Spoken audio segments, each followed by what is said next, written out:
if this morning session was about science, this afternoon session, the second session of the morning can be labeled about the arts.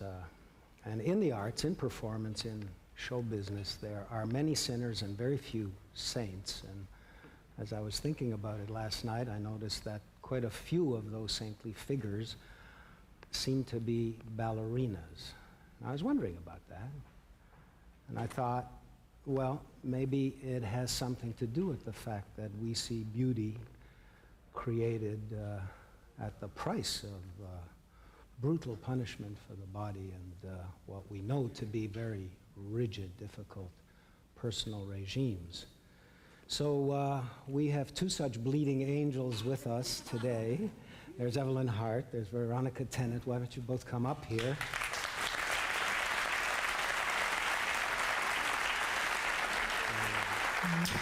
Oh, that was a good, juicy one. Another juicy one. We were to have had a third, of course, but Karen Kane was delayed because of these problems that we're experiencing at airports on both sides of the border. So happily, we have the two of you here, and we have more time. One musketeer less. So I was racking my brain to think about what I might ask you. This is a first, by the way. Generally speaking, we don't do this. It's a kind of little panel, a little discussion instead of the presentations that normally apply. And I did come up with one question, and I brought along these props. My goodness. Okay. I love them. Yeah. These are a pair of shoes that I spotted in Philadelphia a couple years ago. They're running shoes, and someone has put an actual spring on the place where the heel goes, right? And I thought, gee, my buddy Michael Budman from Roots would be interested in these, so I bought a pair and sent it to him, thinking, geez, he'd knock them off or do something with them. And the reason I brought them here is, this is new technology, and you know, every time you go to the sports shop, the shoes get more and more space-agey.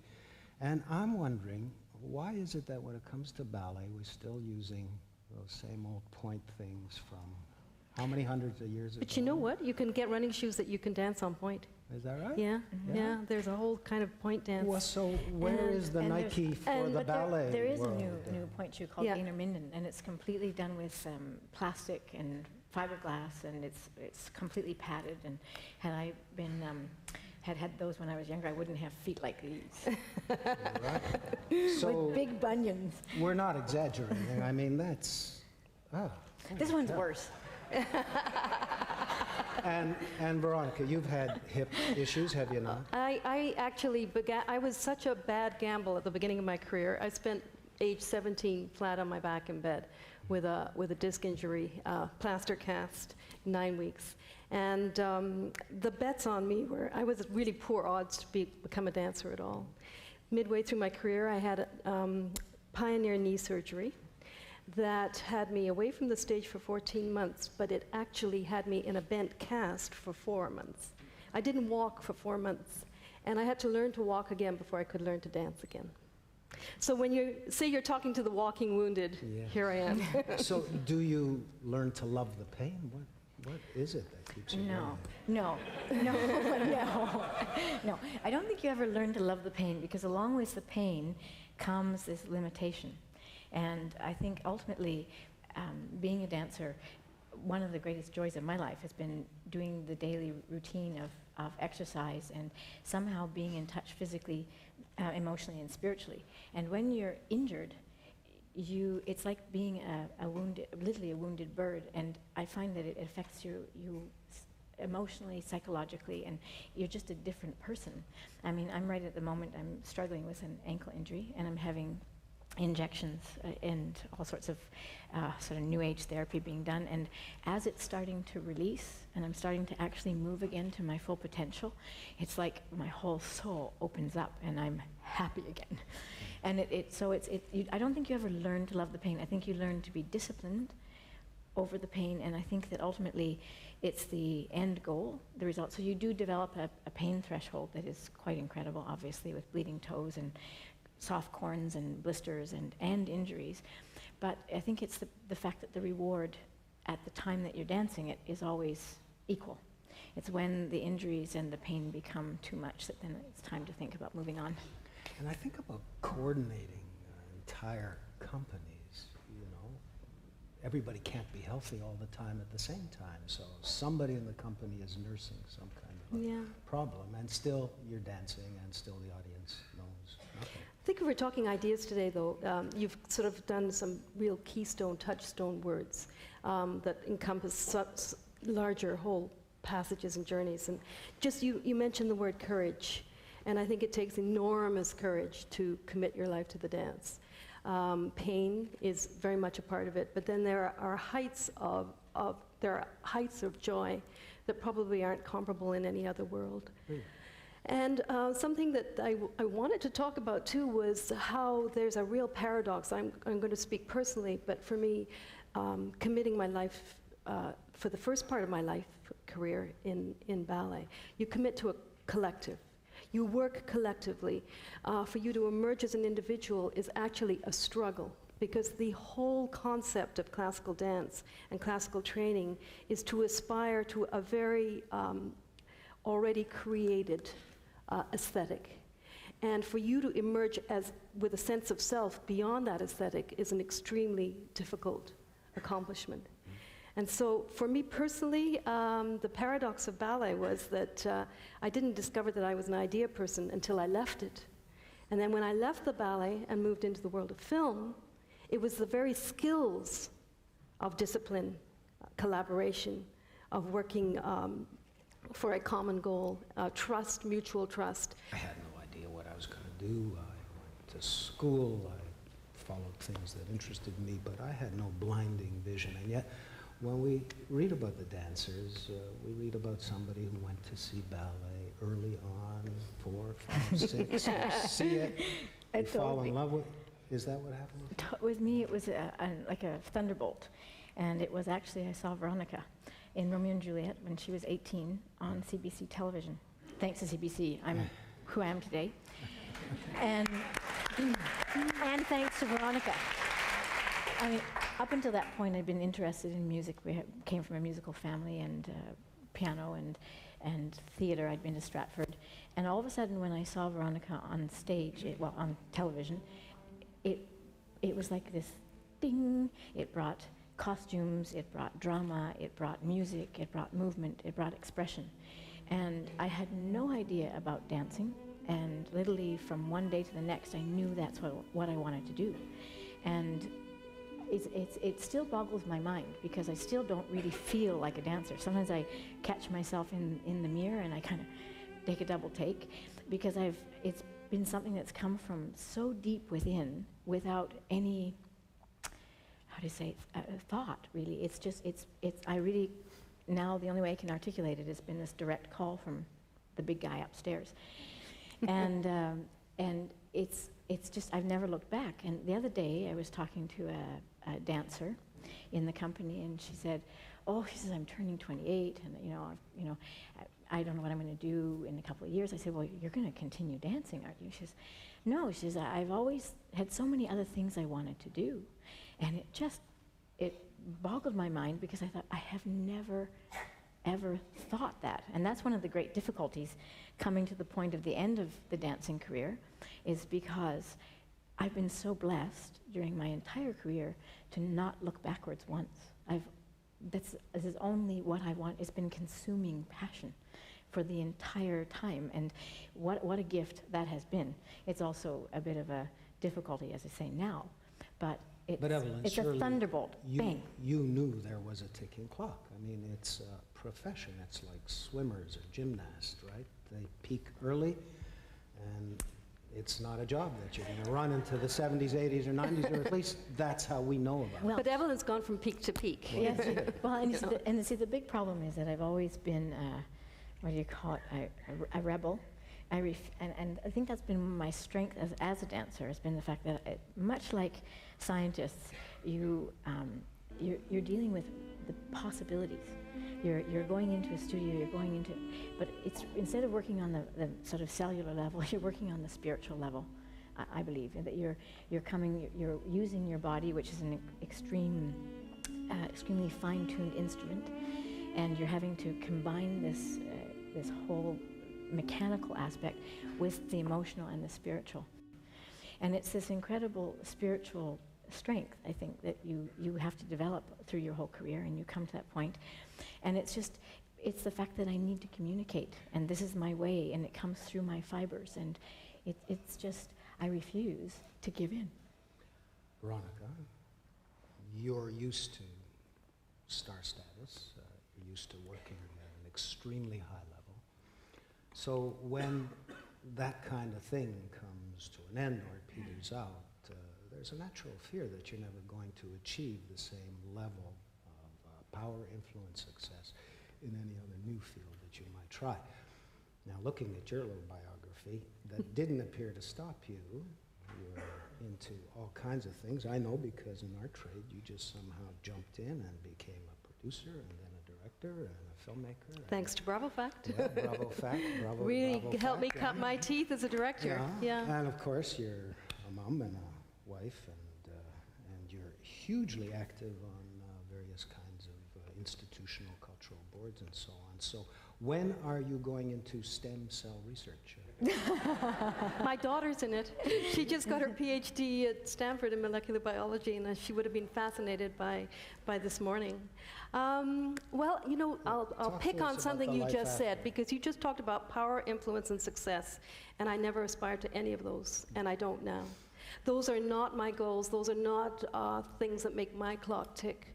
I've always believed really strongly about living in the present tense, about courting surprise, about taking risk.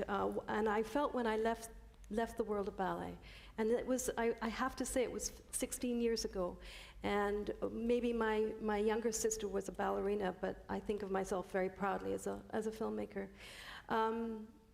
Taking risk is not the same as gambling.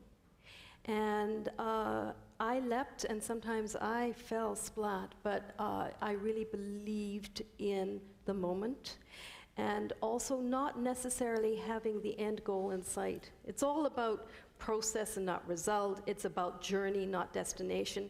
And some of the best journeys are where you don't know where you're going.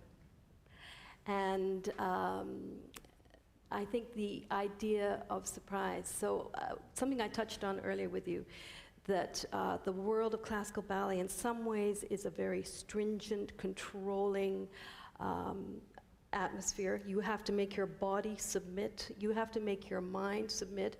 You simply don't always feel every single day of your life as working beyond your capabilities, but you absolutely have to do that because you're driven to succeed in finding out who you are, not driven to succeed in accolades and applause. Interestingly enough, I didn't really hear applause on the stage until I danced with Nureyev. Oh, yeah? Because, and what he taught me about hearing the applause was, again, not just to receive praise, but to make communication, to change that axis that we have on the stage, which is the horizontal axis, the proscenium divide, as I'd like to call it, and switching it right around so that there's this lightning rod connector this way, where you communicate either across a footlight or across a screen. And what I love about what I do now is that it's taking that axis and the lightning rod of connection. You mentioned Nureyev, but generally speaking, in this trade, it's the women who are the stars, right? Well, I mean, except for those Russian I'm very boys, proud to have danced with Baryshnikov and Nureyev and. And now in New York, there's boys. now in New York an ABT that's filled with a roster of male stars that are just by far I would superior. say- Because I was curious quite amazing. why the choreographers seem to be male, or more of them are male, while the instruments are female. The muse. I mean, Balanchine, Georges Balanchine, who was the great creative choreographic genius of the 20th century, said ballet is woman.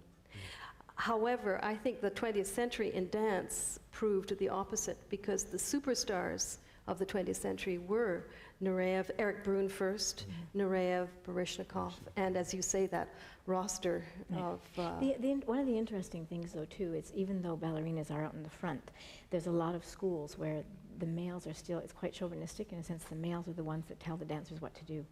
And in my career, I found it quite difficult, actually, to deal with a lot of partners, because I have my own ideas, because I feel that I'm the melody and they're the harmony, and together we create a fabulous stew. But a lot of times in the Russian school or the Chinese school or the Latin school, where a lot of the very fine male dancers come from, the women are expected, they're taught to submit in a way. So that's maybe one of the reasons why. And what would a rebellious spirit sort of add to that mix? Veronica, we've only got about 3 minutes left, and I know there was a tape that you wanted. Well, you showed some of the Dying Swan that Evelyn danced. What's lovely is that it connects both of us because I directed and produced it. And do I have time for one last before we? After. Yes. One of the things that I was just thinking about was just the fact that in today's society, when arts are so kind of beleaguered, and people ask why. What's the importance, when people are struggling to get food on the table, et cetera, et cetera, et cetera. And one of the things that I've believed so passionately about with ballet, any of the arts actually, is the fact that you can make this connection with people. And I've always felt that my job as an artist is to sort of be the conduit to a sort of a helium balloon. In other words, to fill people's souls with helium. So that for the moment that they're in the theater, their souls can hover above for a while and rest, and then come back into their bodies so that whatever job they do, whether it be medical, whether it be politics, whether it be collecting the garbage, whether it be a father, whether it be a mother, that they come back renewed with a sense of spirit and a sense of self and are able to put good into the world. And if I didn't believe this, I wouldn't be able to continue being an artist. Sorry, go ahead. It's very beautiful. It's inspiring. Yeah. And just picking up on things that were said this morning, human energy, gravity, all of the laparoscopic surgery. Laparoscopic surgery. There's some people out here I think There's some you might want to consult And with. it's all about fusion and combustion and catalyzing catalysts. I'd like to think of myself now as an artistic catalyst and bringing people like Jesse Norman, Margie Gillis together. Evelyn and I have done some beautiful work together, and it's the feeding of ideas that comes out of passion and commitment, not to power, influence, and success, but to the ideas that are just ephemerally waiting to be embraced, and having the courage to court surprise and living in the present tense. And you were well received when you tried to step into this new life. People gave you a break. They were Yes, ready and that's to the big thing. I think, again, the courage. When I picked up the phone and asked Jesse Norman to come to Toronto to work with Margie Gillis for the show that I did, Margie Gillis, Wild Hearts and Strange Times. She said, I admired you on the stage in New York. I was Rudy's friend. And she said, I'd like to help you with this because you have courage and we must continue in this kind of work. And that's been every step of the way. My latest Bravo Fact has a song by Ron Sexsmith written for Rex Harrington. I couldn't get to Ron Sexsmith because his managers, his handlers kept me away. I dropped a letter in his mailbox and he was like on the phone the next day. It excites artists and people from different creative disciplines to come together, and it's just as you're doing with these 3 days. Who knows what will happen? That's what's so exciting. So. I'll finish, thanks. I'm out of town. Okay. Time. I'll just finish with a little You're not coming out in the wings and with the hook. Just to say that one of the best moments for me, because that kind of physical discipline, it's like a goading finger, was when I saw Frank Augustin sneak outside to have a cigarette. It's human. Yeah.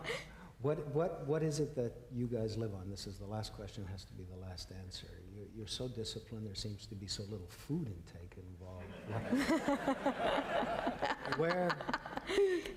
does the energy come from? You know, I think it's really a big discovery for me was all mental. Is that if the spirit is intact and you're doing what you love to do, it's also a technical thing. As you train, you first of all have trained since I was 14. And so the training becomes easier and easier. But you also learn this skill. It's much like anything, going deeper and deeper into any theory. You learn such economy of movement and such economy and use of what it is you need to do. And so it's like when you're a kid, you know, you're getting out there with all the muscles and you're bashing it. But as you get older, you learn just what you need to use and nothing more. And it's So your mitochondrial Yes. cells But grabbing energy. I have great, I have great, love. But I have great genes too. My grandmother was 103. but I also think that it's so much of it is for me is I understand the connection between my spirit and my. If I'm happy, I could go on for hours, non-stop, like a camel. I wish the guy who was running this would give us more time, but he is a tough taskmaster. Thank you so much. Thank you. Thank you.